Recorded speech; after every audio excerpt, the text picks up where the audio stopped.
Sometimes last month or last 2 months, something happened between myself and one of my employees. He is working for the customer care of my first company, and I was angry. I just collected the company phones from him, and when I was searching through those phones, I got to discover some more things that could, be very funny, and that led to something else and something else. Eventually, I discovered that while this guy was working for me, he had already planned to steal my business model and my business idea, and start doing exactly what I hired him to do on his own. And that got me thinking about entrepreneurship and how ignorant people are about this entire game. You see, when it comes to wannabe entrepreneurs, people who dream of becoming entrepreneurs, there are usually three groups of people. Group number one, who don't know what they are talking about. They think it is money. People used to build businesses. Those people said, I don't have a successful business because I don't have money. I'm not an entrepreneur because I don't have money. If I have money, I will build a business. That is group number one, who don't know what they are talking about. Group number two, who as well do not know what they are talking about, is idea seekers. I don't have successful business because I don't even have any good idea. This group believe that the reason why businesses succeed is because they have good ideas. I think my employee belonged to that group who believe if I can steal my boss' business idea, I will make money like him. Why should I work for him? Yeah, group number three are, of course, the people who understand that these two groups are wrong. So let me talk about group number two. People who believe that if they can steal a good business idea, they will become successful.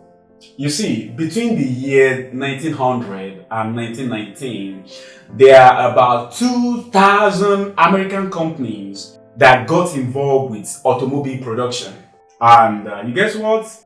Just a few days ago, when I checked this Wikipedia article, I discovered that only 3 companies out of the company that got involved with automobile in this era are today known to be making automobile. Then the question becomes, what happened to 1,997 other companies? Think about that for a moment. The only reason why these 2,000 companies got involved with automobile production was because they have an idea, a good idea for that matter. They could see that in the future, automobile will be a multi-billion-dollar industry. So let's get involved. That's a good idea, right? So the question is, why did 1,997 of them disappear? Well, the answer to that question is, I'm sorry, businesses are not built because people have good ideas.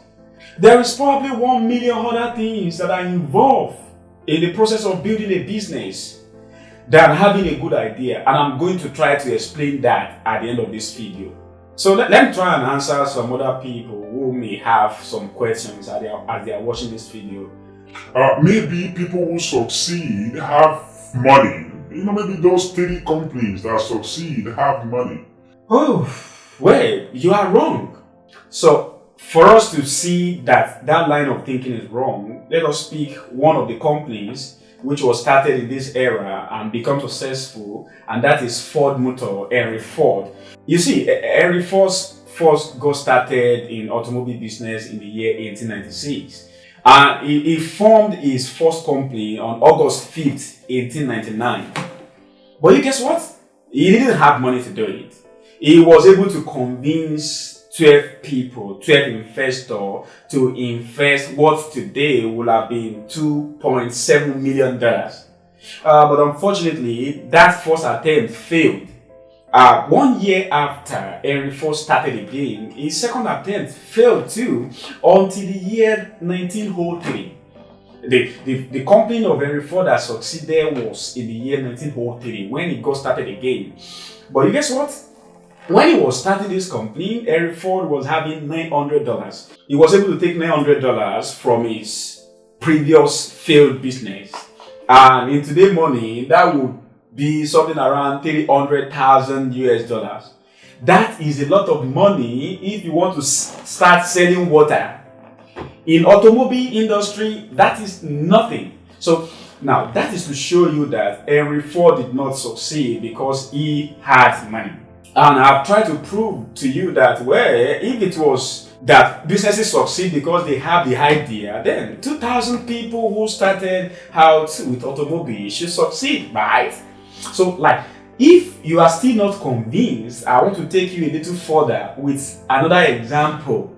You see, on January 25th, 2005, the almighty Google launched what they call Google Video.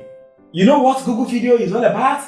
Well, Google Video is nothing but a video platform like YouTube as you know it today. And just 3 weeks after, I'm talking about February 15, 2005, 3 guys who were employees, one of them is Steve Chen, employees of PayPal, started YouTube that you are watching this video from. You guess what? 1 year after, the video platform that these 3 employees created had become successful is what we know as YouTube today. Why the video platform that the mighty Google created was deleted from the internet? Because it failed. So this is the point we are trying to make in this video.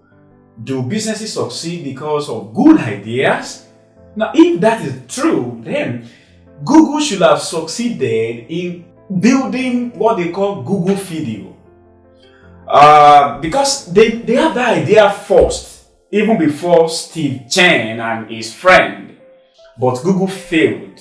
And yeah, for people who think money is what people use to build businesses, I have another answer for you. And that is previous years, August 19, 2004, Google went public with a net worth of 23 billion US dollars. So this is the mathematics. In February of 2005, when Google was to have a fight with Steve Chen and his friend, it was a fight between lion and cat if it was about money. Why?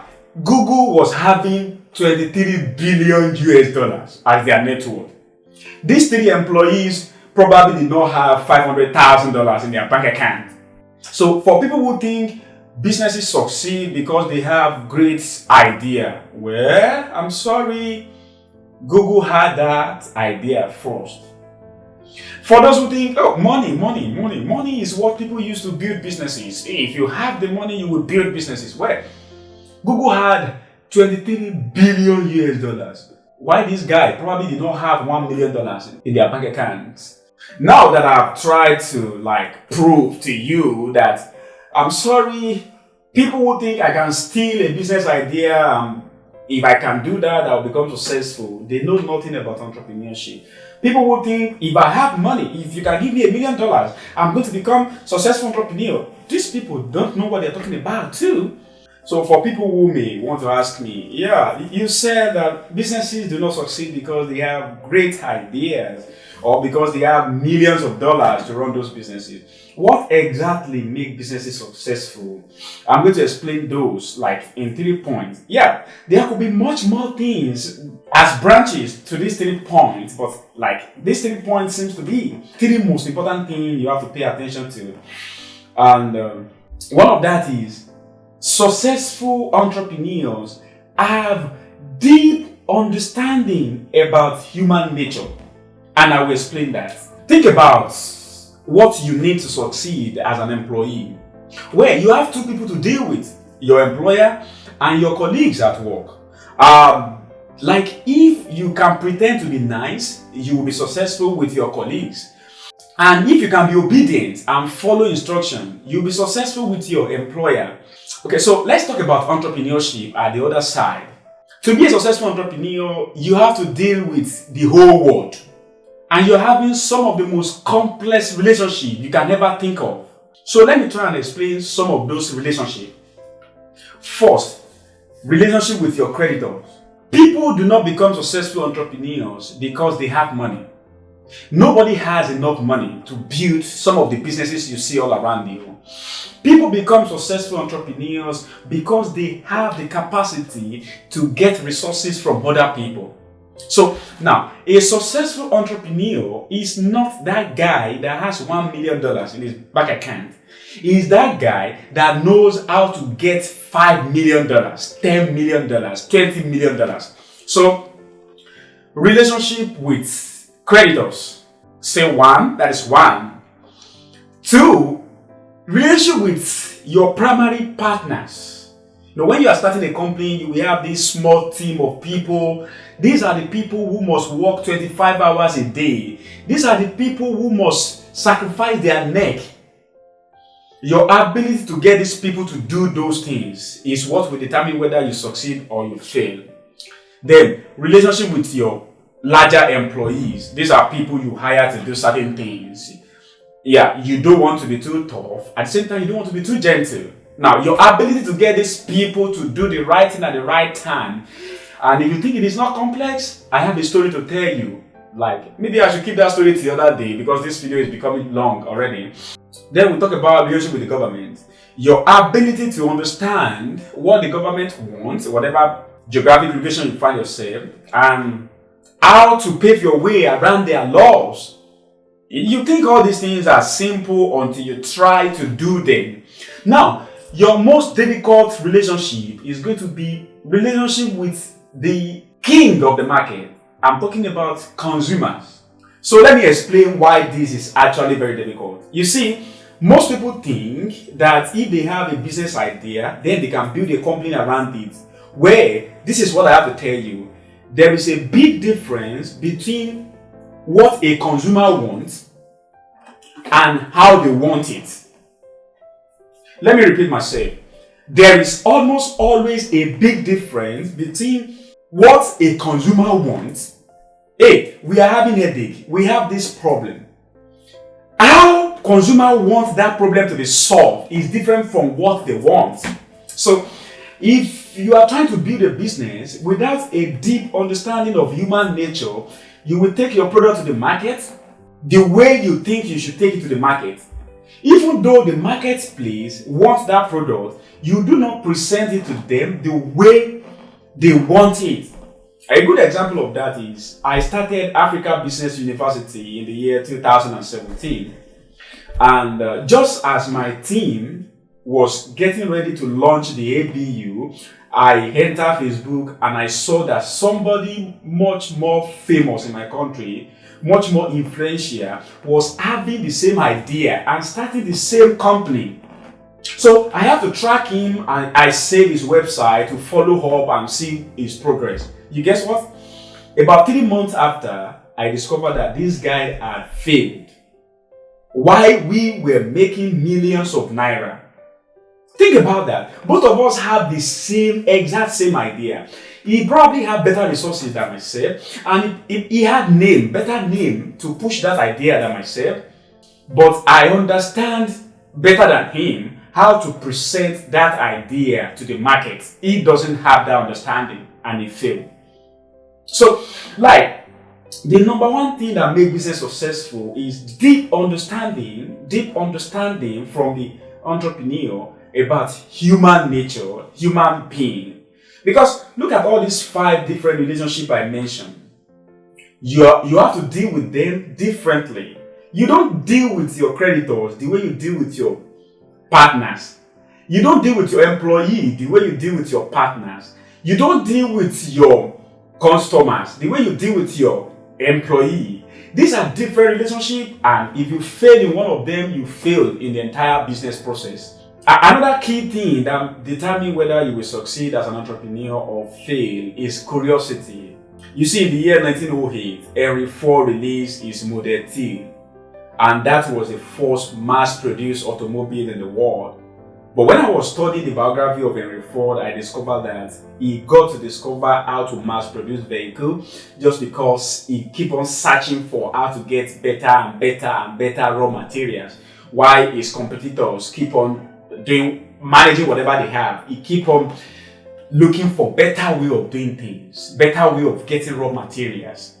So that is what they call curiosity. The more curious you are, the better chance you have at succeeding in building a business. Because you have a million things you need to know before you build a business from scratch to the top. And it is only if you are curious you will ever be able to discover those things. So the third thing that determines whether you'll be successful or you fail as an entrepreneur is persistence, or you call it patience. To make that clear to you, let me talk about Toyota. See, I have in my library here the biography of Toyota, and I recommend that you read it. This is it. This is biography of Toyota. I read it last year, and you guess one thing I discovered in this book? At page 47 of this book, you are going to read about how Toyota, for the first 13 years of their existence, only made 2,685 cars. You guess what is funny? During this era, Henry Ford was already producing 7,000 automobiles per day. So this company was failing. It was a failed company, except that somebody keep on trying. Somebody keep on looking for answers. Today, Toyota is second largest automobile manufacturer in the world. In the year 2008, Toyota manufactured and sold 10.5 million cars. That was possible because somebody keep on trying.